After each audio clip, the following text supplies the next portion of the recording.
What's up guys, welcome back to the video. आज की video में हम देखने वाले हैं तुर्की में तिरंगा शान से लहराते देख पाक को लगी मिर्ची। भाई वहां से तो ऐसी ऐसी फोटोज भी आई हैं जिनको देख के बहुत प्राउड फील हुआ है। काफी लोग अप्रिशिएट और ये वीडियो भी आई है अब सामने जिसमें तिरंगा लहराया गया। तो देखते हैं वहां की मीडिया का क्या कुछ कहना है। उस वीडियो का लिंक डिस्क्रिप्शन में, चैनल पे तो प्लीज सब्सक्राइब। 1 2 3 let's go. नमस्ते। पूरे तुर्की के अंदर सर इंडिया के झंडे लहराए जा रहे हैं। वो कह रहे हैं कि दोस्ती सीखनी है तो इंडिया से सीखें, अगर इंसानियत सीखनी है तो इंडिया से सीखें। तुर्की के आसमान में तिरंगे को लहराता देख हर भारतीय गर्व कर रहा है। सैल्यूट। Yeah, दोस्त Modi भी sent लिखा help to है। Turkey and he sent his praise and wishes. I really appreciate. Thank you so much. अगर इंसानियत सीखनी है तो गाइस वो इंडिया से सीखे। तुर्की के लोग ये क्यों कह रहे हैं? और पूरी दुनिया आज हम पर हंस रही है, बड़ी अफसोस के साथ मैं कहूंगी, भिखारी समझकर धुतकार रही है। तो वहां पर जब इंडिया के सिटीज की वीडियो दिखाता हूँ तो लोग यकीन ही नहीं करते, इतनी डेवलप कंट्री। अच्छा, पेट्रोल इतना महंगा कर दिया कि कोई भूखा सफेद पोश खुद पर इसे छिड़क कर आग लगाने के काबिल भी ना रहे।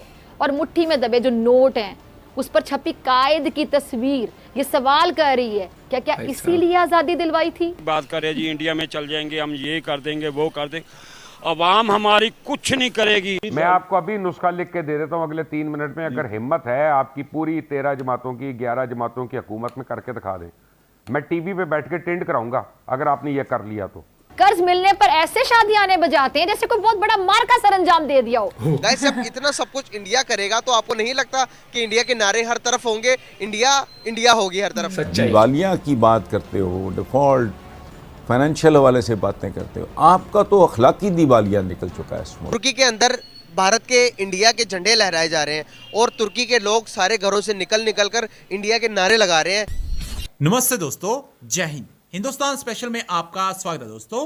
तुर्की और सीरिया में भूकंप से मरने वाले लोगों का आंकड़ा 33,000 के पार जा चुका है। जगह जगह मलबे के नीचे से अब जिंदगी की उम्मीद खत्म होती हुई नजर आ रही है। वही भारतीय सेना मानवता के प्रति अपना फर्ज बड़ी जिम्मेदारी से निभा रही है। जहां पर भारतीय सेना ने फील्ड हॉस्पिटल स्थापित किया, वहीं भारतीय सेना के जवानों ने शनिवार को इस हॉस्पिटल में तिरंगा फहराया, जिसे देखकर हर भारतीय को गर्व हो रहा है। अब तुर्की में हर तरफ तिरंगे की धूम देख पाकिस्तान काफी हैरान परेशान दिखाई दे रहा है। वहीं तुर्की ने एक बार फिर भारत का शुक्रिया अदा किया है। भारत में तुर्की के राजदूत फिराद सुनील ने भारत को धन्यवाद देते हुए कहा, भारत की तरफ से तुर्की को इमरजेंसी में एक और मदद, जरूरत के मुताबिक तुर्की एयरलाइंस भूकंप प्रभावित इलाकों में सामान लेकर जाती है। शुक्रिया भारत। एक बहुत बड़ी न्यूज निकल कर आ रही है गाइस तुर्की के अंदर से। गाइस तुर्की के अंदर तिरंगा को लहराया जा रहा है, गाइस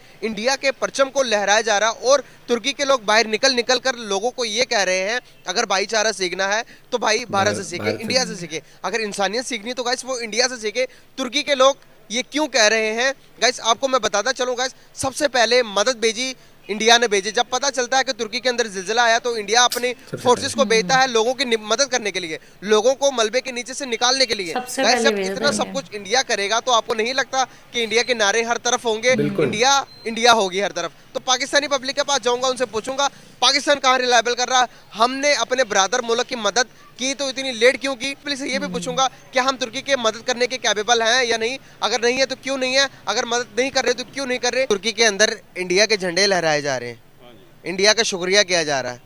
इंडिया को कहा जा रहा है कि अगर वर्ल्ड में किसी मुल्क की मिसाल देखनी हो तो तुर्की के लोग कह रहे हैं सीखो इंडिया से कि ऐसे रिलेशन निभाए जाते हैं, ऐसे रिश्ते किए जाते हैं। आपको पता होगा कि तुर्की और इंडिया के रिश्ते इतने अच्छे नहीं थे। तुर्की के जो प्राइम मिनिस्टर थे वो हमेशा कश्मीर की बात करते थे, तो ये इंडिया को अच्छा नहीं लगता।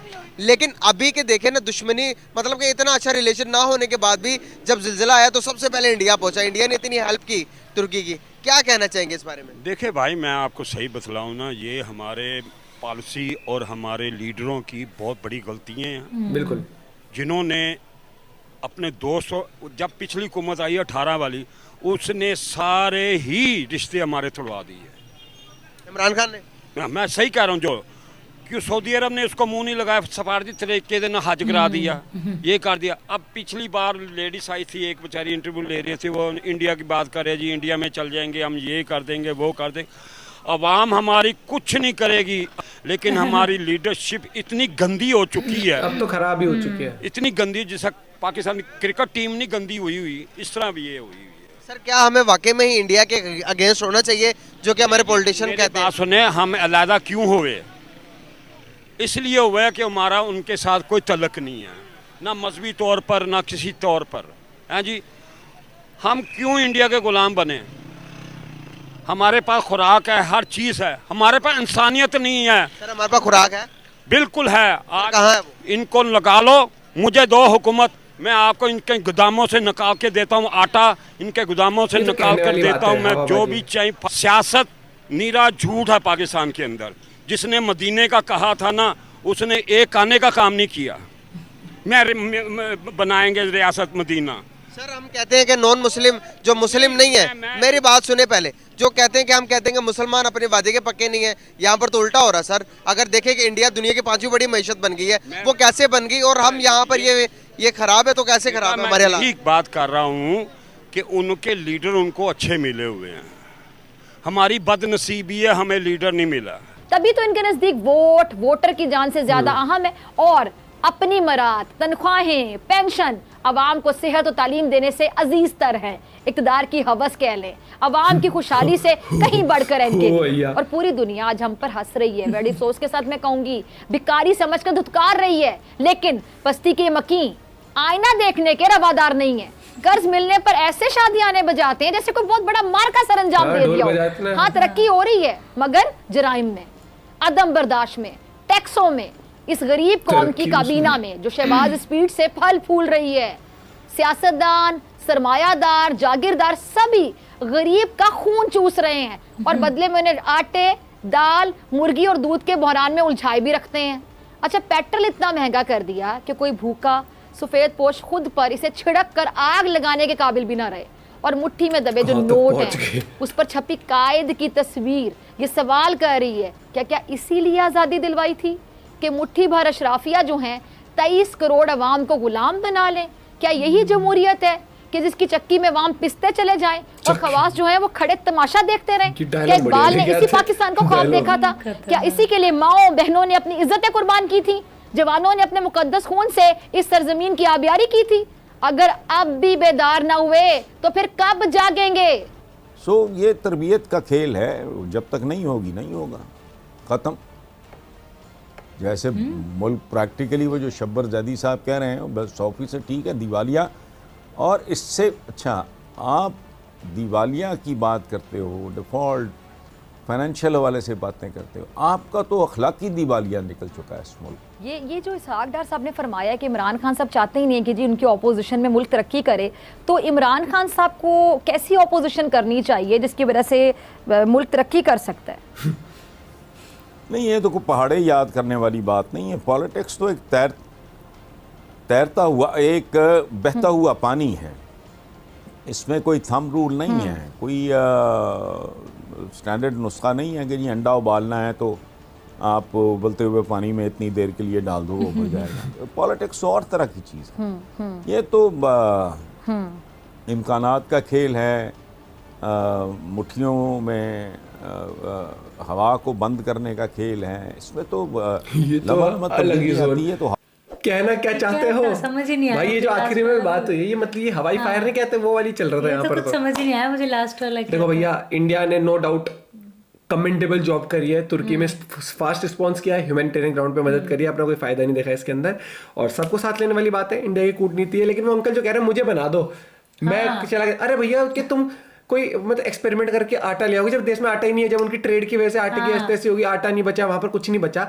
हुकूमत भी क्या करेगी? क्योंकि जब भट्टा पहले से बैठता आया, वो होता है ना कि इंजन खराब होता जा रहा है, गाड़ी सर्विस नहीं करा रहे हो, नहीं करा, आखिर में क्या थी कि भैया अब क्या कर रहे हो, अब तो इंजन रिप्लेस होएगा, तो कह रहे नहीं हम चला के दिखाएंगे। यार इसका चला लो यार, थोड़ी सेंस वाली बात होनी चाहिए, है ना। और ये बहुत प्राउड मोमेंट है कि वहां पर इंडियन फ्लैग दूसरी कंट्री में लहरा, और वो भी एक पॉजिटिव वे में, पॉजिटिव तरीके से। और वहाँ के लोगों ने इतना प्यार दिया है इंडिया को, इंडियन आर्मी को मदद के लिए, और वहाँ के एम्बेसडर्स ने कितना थैंक यू बोला है। वहाँ की आम जनता हो कि हम इंटरव्यूज देख रहे हैं, वो लोग कह रहे हैं भैया सच में a friend in need is a friend indeed. सच्चा दोस्त वही है जिसने हमें बुरे वक्त में आके मदद करी है, और इतने अच्छे तरीके से इंडिया ने मदद करी है। और पूरी दुनिया आज ये बोलती है कि इंसानियत सबसे पहले होती है, धर्म सब कुछ बाद में, सबसे पहले इंसानियत। आप अच्छे इंसान बनो, बाकी चीज़ें दिन प्रतिदिन ठीक होती जाएंगी। यही मैं पाकिस्तान तक बात पहुंचाना चाहता हूँ, लेकिन वहां तक पता नहीं पहुंचती नहीं है, या उन तक ही पहुंचती है जो उल्टा कमेंट में समझ रहे हो ना लिख जाते हैं। कोई ना, ठीक है। बाकी अपना पॉइंट ऑफ व्यू शेयर करना भूले, जितना हो सके वीडियो कर दे शेयर। मिलते हैं वीडियो के साथ, बाय, टेक केयर।